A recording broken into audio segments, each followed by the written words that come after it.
దేవుని యొక్క పరిశుద్ధమైన నామమునకు స్తోత్రములు. దినము మనము కీర్తనల గ్రంథము 8వ అధ్యాయం గురించి నేర్చుకుందాము. యెహోవా మా ప్రభువా, ఆకాశములలో నీ మహిమను కనబరుచువాడా, భూమి ఎందంతటా నీ నామము ఎంత ప్రభావము గలది.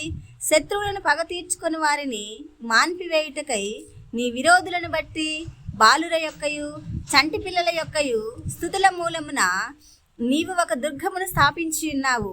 నీ చేతి పని అయిన నీ ఆకాశములను నీవు కలుగ చేసిన చంద్ర నక్షత్రములను నేను చూడగా, నీవు మనుష్యుని జ్ఞాపకము చేసుకున్నటకు వాడే పాటివాడు, నీవు నరపుత్రుని దర్శించుటకు వాడే పాటివాడు.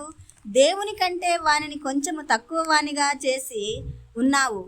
మహిమా ప్రభావములతో వానికి కిరీటము ధరింపచేసి ఉన్నావు.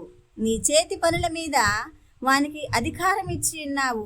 గొర్రెలనన్నిటినీ, ఎడ్లనన్నిటినీ, అడవి మృగములను, ఆకాశ పక్షులను, సముద్ర మత్స్యములను, సముద్ర మార్గములలో సంచరించు వాటినన్నిటినీ వాని పాదముల క్రింద నీ ఉంచి ఉన్నావు.